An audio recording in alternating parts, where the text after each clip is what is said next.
So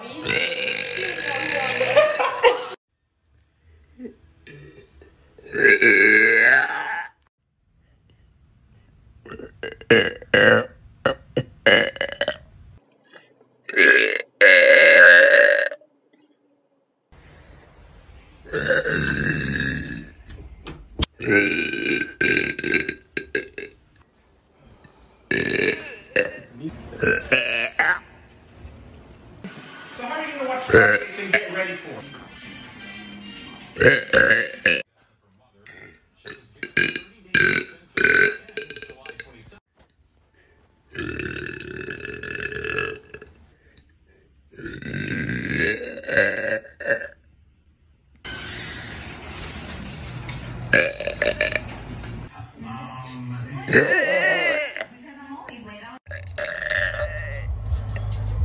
Maybe it's just left over from that.